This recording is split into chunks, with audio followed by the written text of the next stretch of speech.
If you've ever thought of going to Iceland someday, I would consider doing it sooner rather than later, because the Iceland that is here and now will be gone soon, and the changes might not be for the best. Welcome to Bear Facts, where we explore one amazing place at a time. In this video, I'll be crossing the Atlantic Ocean and share with you our 6-day journey to the land of fire and ice. A little far from the Smoky Mountains, my usual blue-green mountain haunts in Tennessee, but keep watching. I promise, if you love the Smoky Mountains, then Iceland won't disappoint. Along the way, I'll give tips and tell you things about our journey, and I'll do my best to say the names of the places we visited to the best of my abilities. But I want to apologize now and admit I won't be able to pronounce many of the names. The Icelandic cultural language is a little challenging at times. For those of you who aren't familiar with Iceland or what they have to offer, here's a brief overview. Iceland is a country mostly known for their volcanic activity.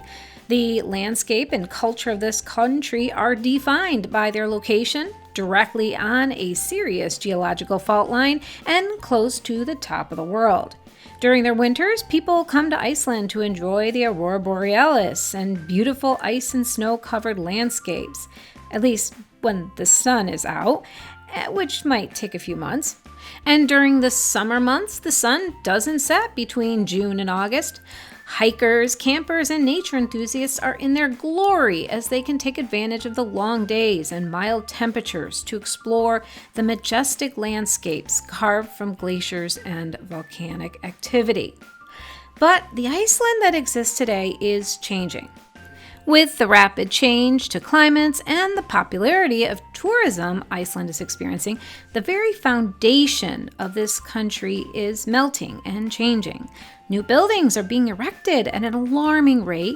The glaciers that people come to experience from around the world are literally melting, and the pristine isolation that many people enjoy about Iceland is also melting as fast as the ice.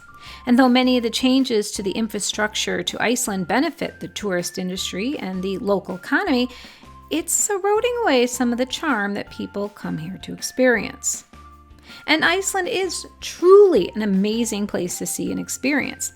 But it is an island of less than 400,000 residents that sees more than 2 to 3 million visitors a year. Do the math there. Vacationing here requires a little bit of pre-planning, especially when you are looking at more visitors than locals on a small island in a remote part of the world. That equals scarcity of resources, price gouging, and limited availability. Knowing this, we started making our plans for our July trip in December. The earliest plans we made were for lodging, transportation, and entertainment. Okay, yeah, so that's pretty much everything, and that's basically what you have to do. You have to make all of your plans that early. But if you don't make those plans early, you will be left with paying more for everything. And not just your lodging, like everything, including car rentals. Or you might end up not having the choices that you would have preferred, as things are being booked out and you're left behind. Now, this isn't our first time planning an overseas adventure, but it's the first trip that I've made a video to about our adventure. And one thing that we have learned when traveling is that we like to rent a condo instead of staying in a hotel, especially overseas. The hotels are nice, and you will be closer to all the main attractions. If you stay in one, you will actually be paying far more for far less. Renting with places through like Airbnb is going to be your absolute best idea, especially when you're traveling with family. Now, Reykjavik, the capital of Iceland and the most populated city in the country, is a great place to rent and stay in, and especially if you plan on kind of just doing a lot of day trips. That's what we were going to do. We decided we were going to go and get a rental and do everything on our own.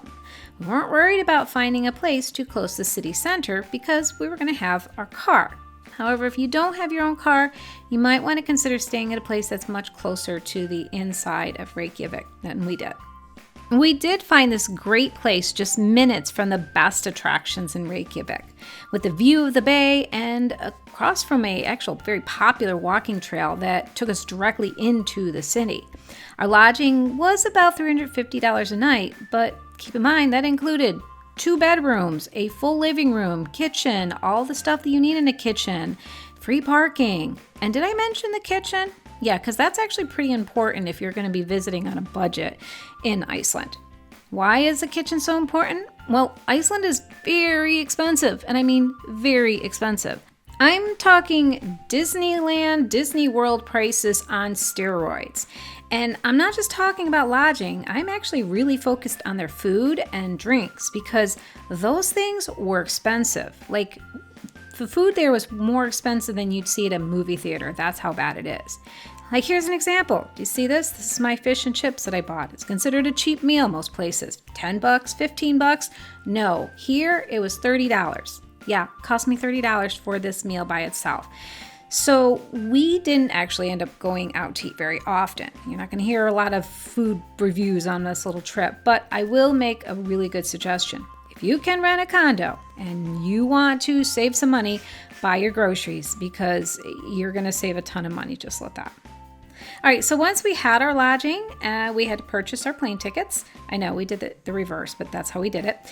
Flying out of New York was the best way for us to go, and it was a nonstop red-eye flight. That took about 5 hours. So if you're on the West Coast, obviously it's a way longer flight for you. Us Eastern Coast people, we kind of got it easier. Obviously, we also made sure that we reserved our vehicle because from what we heard on forums, vehicle rentals can be a scarcity, especially in the peak tourist season.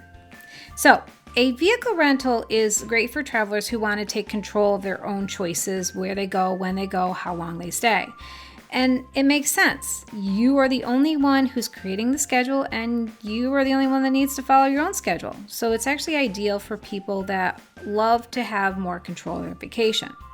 Driving in Iceland is very easy. They drive on the right side of the road. You just need a valid license from basically whatever country you're from, and you need to know basic rules about driving. That's it. It's pretty easy.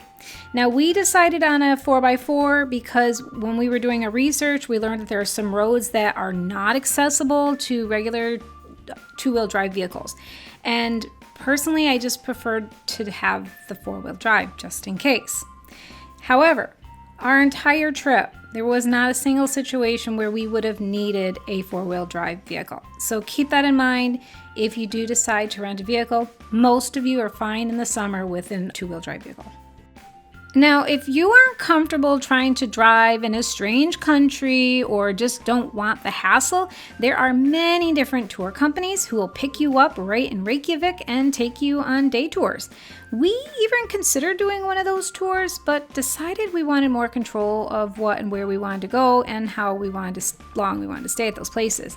But they are still a great way to visit Iceland and offer great information through the guides. Now, I'm not going to talk too much about packing, but to be honest, packing for Iceland was the real challenge. And you really need to know what your plans will be before packing. There's a major difference between packing for hiking and backpacking versus enjoying the culture of Iceland from city streets. We took the middle of the road and decided on lots of day trips with a few short hikes. We packed anticipating needing lots of waterproof clothing. If you're visiting in the summer, bring lots of layers. Iceland is basically a rainforest without the forest. Expect rain, mist, or drizzle every day. But contrary to the name, Iceland does get a little warm. In the mornings it averaged about 50 degrees and by the evening it got into the 70s. So here are some things I packed. First thing is to bring a set of waterproof pants, hiking boots, and jacket. Not water resistant, waterproof. Bring lots of layers, jackets, shirts, and leggings that can be taken on and off. Bring an extra pair of shoes in case the other one gets wet or starts to chaff. Sneakers are great for wearing when in the city or driving, but not so good on the hiking trails. If you're a light sleeper like me, invest in a really good eye mask. I bought one that could connect to my Bluetooth and listen to at night. In the summer, the locals are pretty active until very late at night. In the morning, I'm not sure what to call it since it's daylight 24/7 in the summer. Either way, most places don't have blackout curtains. I know, I was kind of surprised about that. Just make sure you test out your mask at home before heading out, especially if you get the Bluetooth. Some of them are not very comfortable for side sleepers. Finally, bring your own medications, especially pseudoephedrine or cold medicines. You will not be able to get most decongestants in Iceland without a doctor's note. When you fly into Iceland, you'll be coming through the Keflavik Airport, which is the only international airport in Iceland. Keflavik is about a 40-minute drive from Reykjavik, so make sure you don't make any big plans to do things right away. You are going to need some time to get out of the airport and get to your hotel. We decided not to make any plans other than getting off the plane safely, getting the rental, and making it to the Airbnb safely. Once we managed to get the 4x4, which we called the Duster, our adventure truly got started.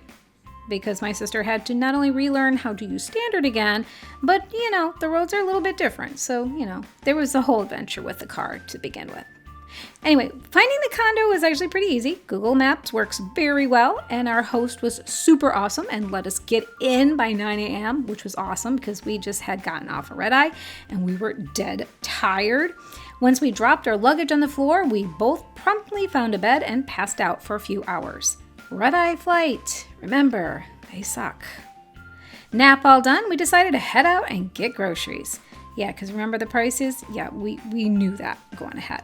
Cronin and Bonus are the most common supermarkets in the country. Some argue that prices are very different between them, but when you're on vacation, convenience is always going to win. So the difference between 50 cents is not going to be a big deal. The Bonus was closer to us, so we ended up going to them, but we went to all of them at least at one point. And all the major supermarkets actually usually have free parking, which is nice. If you have the time, love saving money, and have a membership, you can also go to Costco because they actually have one down in Reykjavik area. And it's definitely worth your time to go there for a fill up on your tank of gas because the gas prices at Costco are way cheaper than the other places. Hugely different. Day 2 is where the fun really started. And we started it at the Golden Circle. Now, some people consider the Golden Circle to be overrated and too touristy, and let's be frank, it is. But why fix something that isn't broken? I mean, if you're only in Iceland for a short amount of time, hiking is hard to do, and honestly, it's a lot of work to go and hike all those miles just to get an elusive look at some waterfall out in the middle of nowhere. Unless that's your thing, of course. But the Golden Circle allows you to do that. You can see these amazing landscapes, these wonderful waterfalls, and it's accessible to almost anyone. So the Golden Circle, yeah, can be a little touristy, but that's okay because you're a tourist, right? The Golden Circle is about 140 to 190 miles of asphalt road developed to help tourists and a few locals access some of the best attractions in Iceland. And while some people are critical of the changes to the infrastructure of this part of Iceland, having easy access to big attractions and providing appropriate parking, rest stops, and creating paths for people to stay on is actually going to help preserve the natural landscape from the masses of tourism coming through. And there are a lot of things that need to be preserved and protected from unintentional or sometimes intentional damage to this fragile ecosystem. One thing right out there is that moss. There are miles and miles of this plush, vibrant green moss covering lava rock fields throughout all of Iceland. And even though you might want to go hop in and roll around, please don't. It can take over a century to regrow. Now, there are two things that you might notice that are always in the moss, and one are the sheep. There are so many sheep in Iceland. It's unbelievable. They make some amazing wool, I guess. And the other thing are horses. Yeah, horses. There are so many horses in Iceland. Both are major parts of their industry, and they can play in the moss, but not you. Stay out. And you can actually drive this loop road in about 3 to 4 hours if you don't stop anywhere. But that kind of defeats the purpose of visiting Iceland. So we did make a plan to try and fit in some main stops that we thought were the best.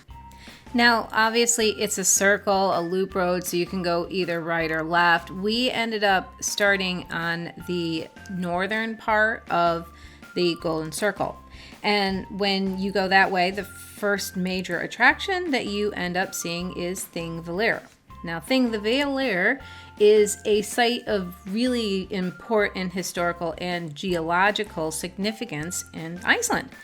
And the historical importance of Thingvellir was the site of the Althing, the world's oldest surviving parliament, established in 930 AD.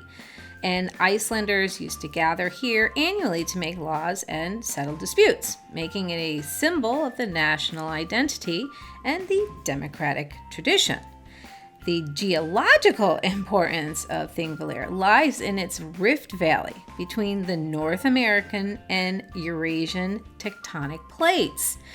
This visible continental drift creates dramatic landscapes with fissures, lava fields, and fault lines, highlighting the area's active geological process. It's actually quite magnificent and beautiful to look at.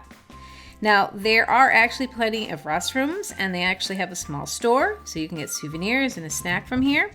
If you're just starting your journey, use the bathrooms because you don't know how long it'll be before you see another one.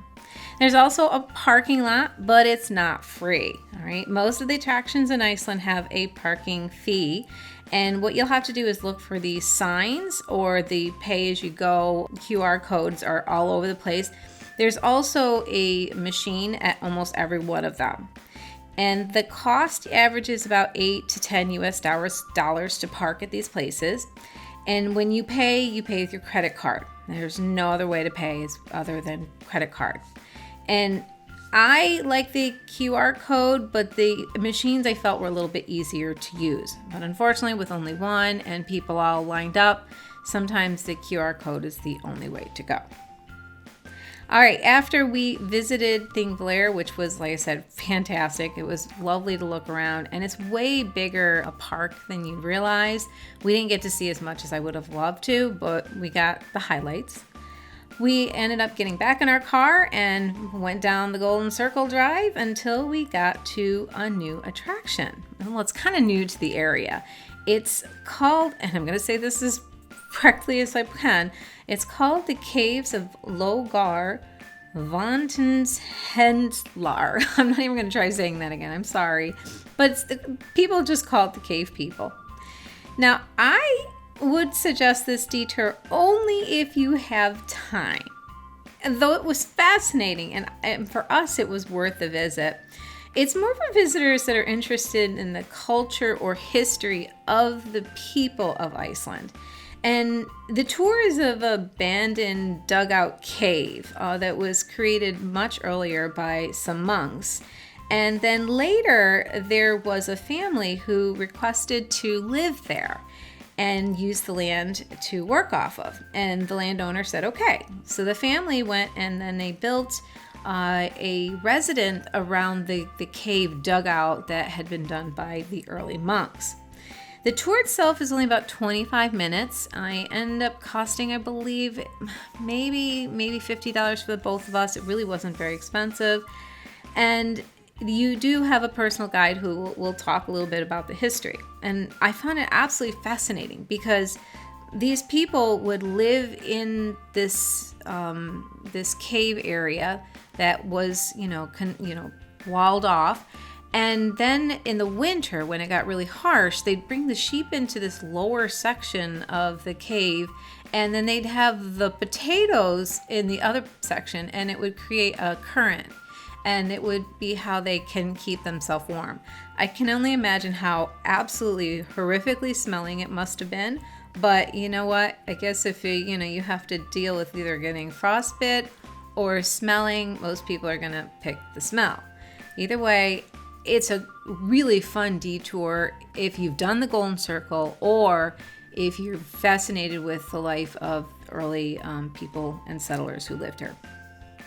After the Cave People tour, our next stop was probably, in my mind, one of the most impressive of all of the waterfalls that we saw on this road. And it's called the Brewerfoss. And if you're very lucky and the sun manages to come out long enough to get some good pictures, it is the most majestic looking waters you will ever see. This small waterfall, it's not very big, and it's not known for its size, it's known for its colors.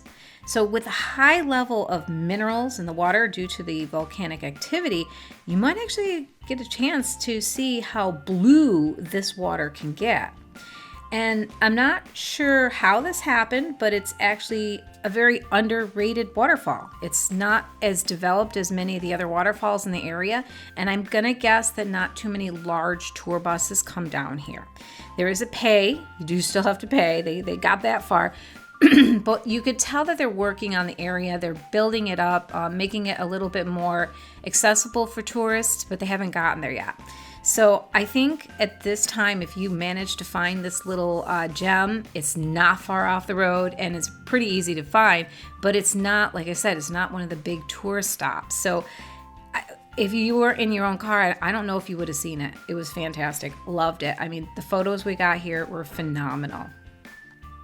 All right, the next stop, I kind of geeked out a little bit. I got to see a geyser. I was so excited about this. And if you are on the Golden Circle, this is probably one of the biggest, most popular stops that you'll see. Lots of people, big parking lot. Yes, you have to pay for your parking here as well. But here you'll find restrooms and all that kind of stuff. But besides that, you get to see a geyser, a real active geothermal geyser. It was so cool. Now it's located in the Haukuadualur Valley. I'm sorry if I said that wrong. And it is like the main stop for most people along this road. Now, right now there is one active geyser, and it's the Strokur geyser, which erupts every 5 to 10 minutes. You might actually see it happening way more than that. When we were there, I think we were there for maybe 30, 40 minutes walking around. We probably saw it go off at least 4 times. Other times it takes a little bit more to get to. Now, there is the original Great Geyser, from which the English word geyser originates, and that one, unfortunately, is mostly dormant. The Great Geyser, which here's footage of it, it was once famous for its extremely powerful eruptions and is now dormant due to natural and human influence factors. Right now, it only erupts every 100 years or so. In the past, people wanted to try to make it do more often. So they tried to attempt to artificially stimulate the eruptions by adding soap to reduce the water's surface tension. But this practice was stopped due to the environmental concerns. Big surprise there. So over time, the mineral deposits and sediment have also likely clogged or altered the geyser's underground plumbing system, preventing the pressure buildup needed for the regular eruptions. And while the Great Geyser remains quiet today, the nearby Ukur continues to erupt all the time. So it is a very impressive area. I also kind of laughed every time I walked around because there's all of these signs telling you how hot the water is.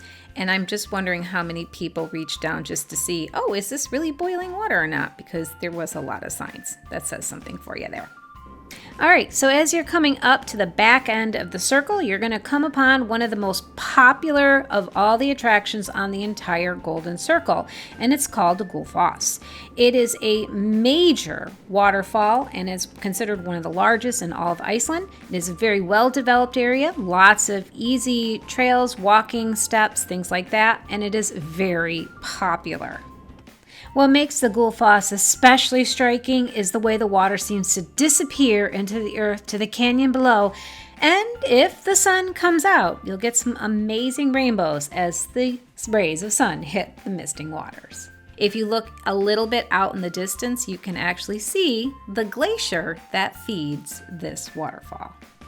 The final place that we stopped at on the Golden Circle was the Kirith. The Kirith is a volcanic crater lake located in the Grimsnes region in the southern Iceland. It's estimated to be about 3,000 years old, and it's part of a row of volcanic craters formed during one of the eruptions in the area. But it's the colors and the lake and all of the well-preserved structure around it that make it truly unique. A lot of the craters that you might notice around are kind of shallow, broken in. They're not as clean and easy and big and round as this one. So it's really cool to be able to just walk around the entire thing from the top and look down. If you see down below, there is a shallow lake. I guess it's approximately 20 to 45 feet, depending on the rainfall and the ground levels. I'm not sure if that person down there we saw swimming was supposed to be doing that, but I guess they were having fun and no one kicked them out. So I don't know, maybe people swim in there. On a sunny day, the lake's brilliant blue-green water contrasts beautifully with the red volcanic rock. Now, the day we were here, it was a little overcast, so I don't think it was quite as photogenic as you can get, but this particular crater is quite beautiful and amazing to just walk around and enjoy. It is privately owned, and there is a fee to be able to enjoy the crater below.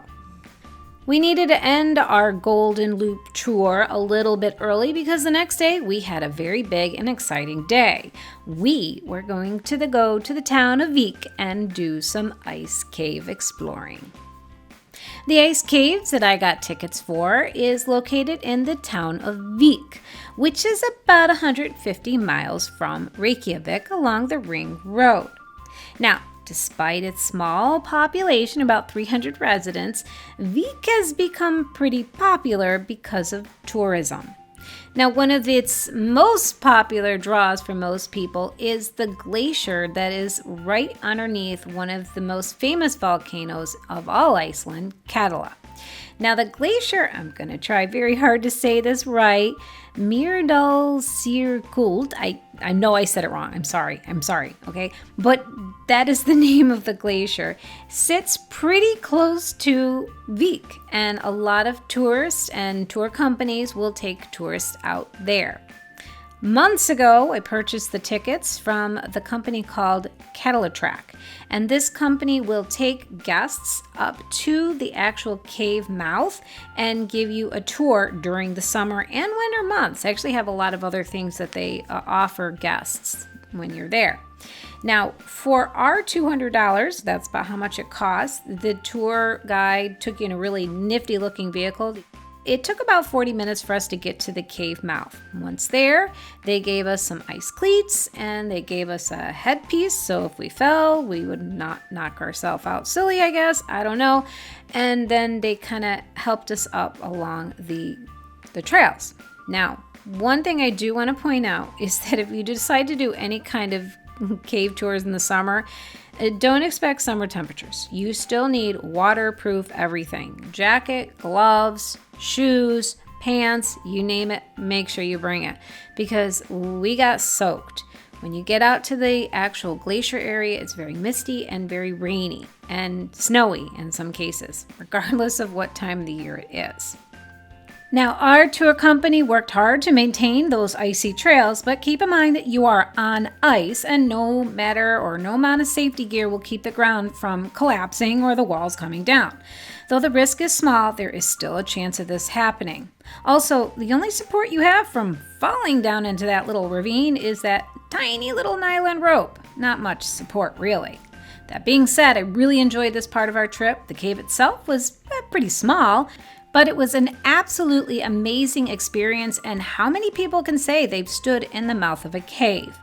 When they dropped us off at the base of the glacier and we were looking around, I thought all this black was rocks or part of the mountain, but the tour guide explained to us that this was all black from the volcano when it erupted, and it left this huge amount of sediment around the entire area. So when you're walking through this particular glacier, it's just black and grays. I mean, it's stunning in its own way, but it's amazing. Now, even though the ice cave was our primary reason for this 3-hour back and forth drive down the western side of the island, it wasn't the only thing we got to see.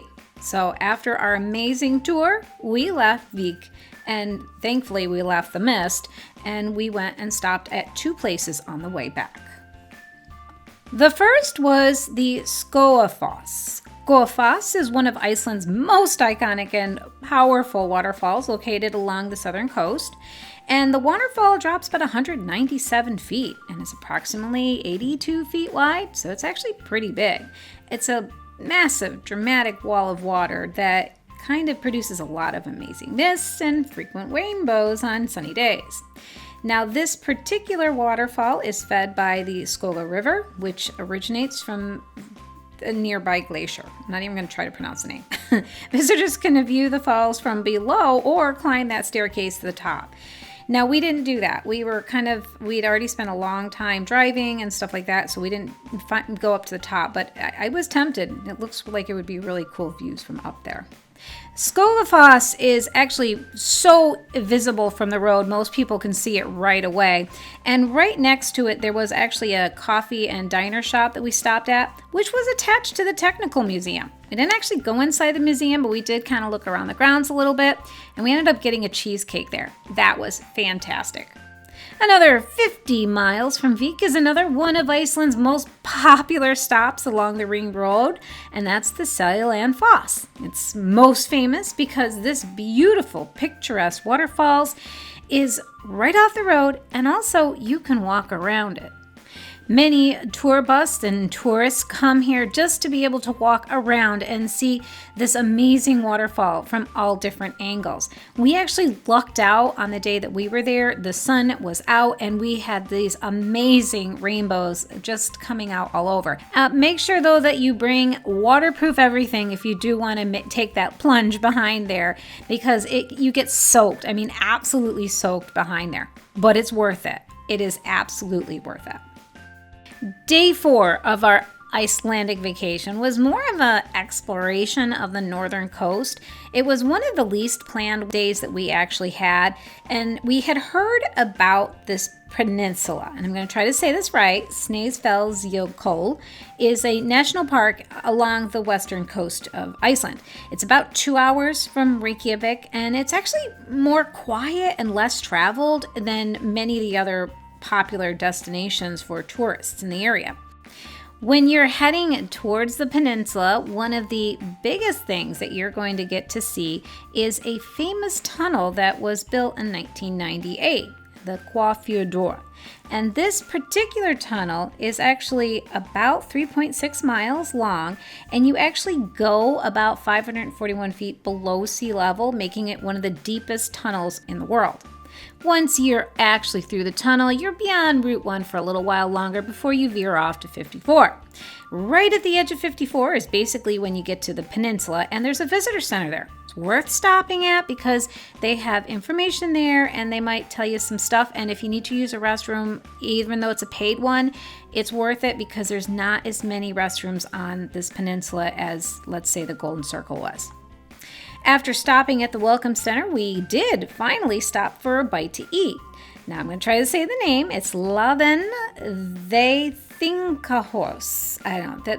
Laven is the name of the restaurant. The rest of it's the word restaurant. And it was an upper scale restaurant, not far from the visitor center. And though it was pricey, I actually thought the restaurant was lovely.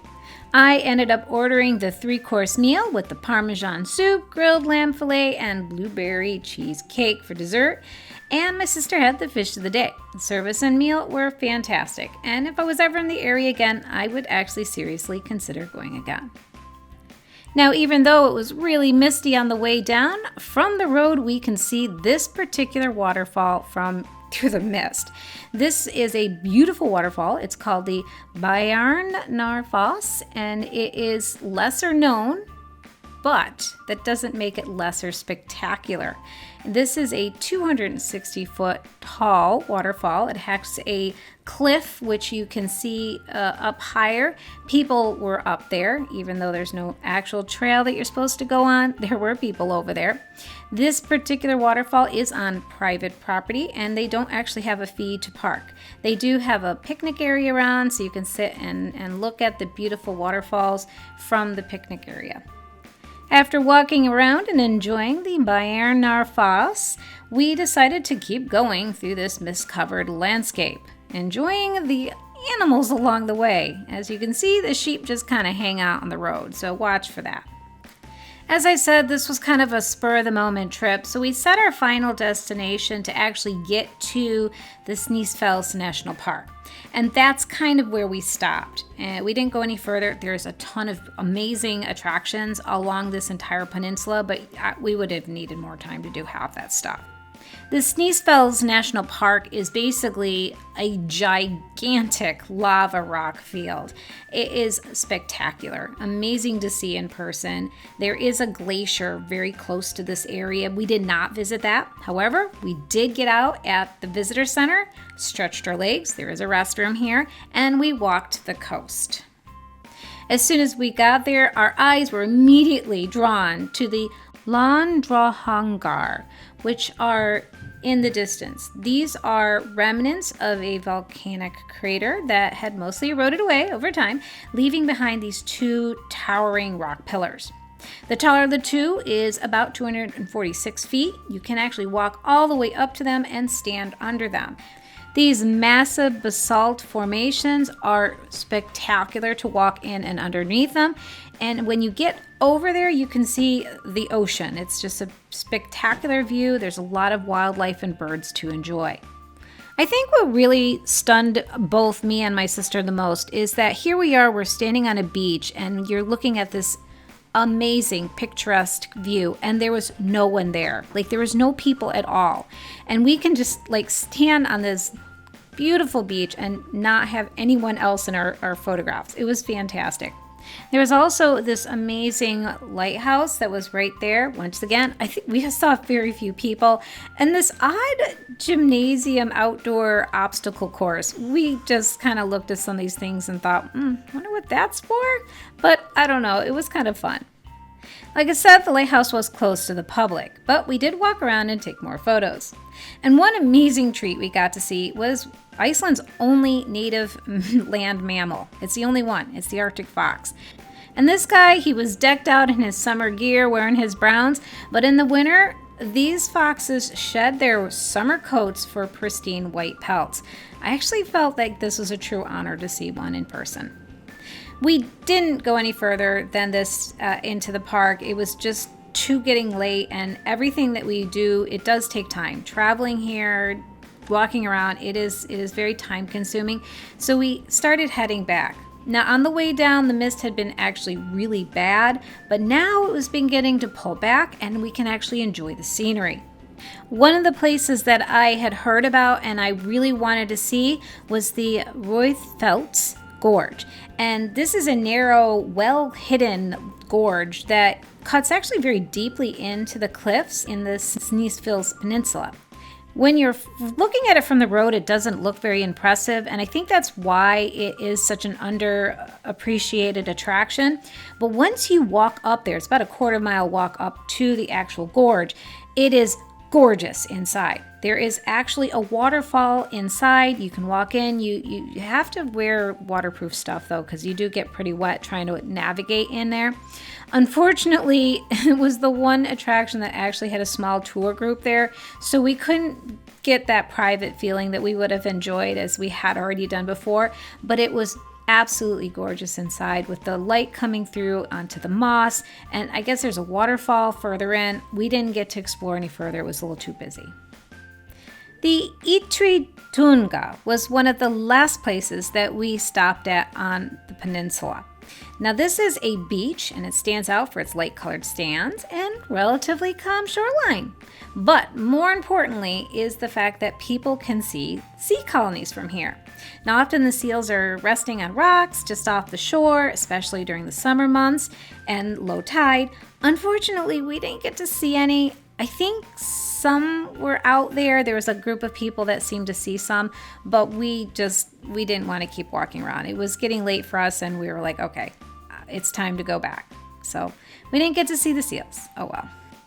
The next day was kind of our quieter day. We decided to do a little sightseeing in downtown Reykjavik, and honestly, we really didn't do much down there. I know a lot of people spend more time down there than we did, but we decided we'd do a couple touristy things. One of the things we did was to see the live lava show. There is a place called the Lava Show, and it shows and demonstrates and talks about how the volcanic activity on the island helped create the landscape.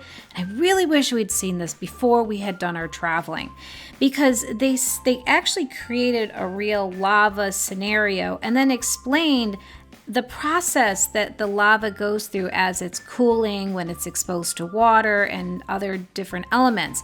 And it really helped narrate the island itself in its creation.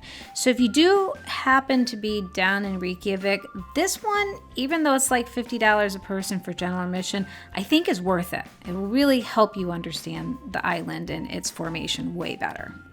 After the show, we drove into the downtown Reykjavik area and found a parking garage. One thing I did want to see when I was down there was the flea market. I was looking for a deal on one of the locally sourced sheep wool sweaters. The flea market is known for having those items, and we did find them. We actually ended up parking right by the harbor, over by the Ferris wheel. And in the flea market, there's a variety of vendors here selling anything from taxidermied birds to food and soaps. It was actually fascinating how similar the flea market was to any one that you'd find in the US. After the flea market, we took the plunge and went into this place. I'm not even going to say much more than that. Look at the symbol. If you can't figure out what the name of the museum, just like I said, kind of figure it out. It's the male anatomy. It is an entire museum dedicated to the male anatomy. It was absolutely fascinating. I'm not going to show you much about the place, but if you do want to find out more, feel free to go online. I'm sure other YouTubers are out there posting about that, but it was fun. We ended up eating in Reykjavik at a place called the Icelandic Street Food Restaurant. And this is a pretty well-known place, and it's known for its soups and bread bowls. And though not super cheap, it's relatively reasonably priced considering what they offer, which is unlimited soup bowls.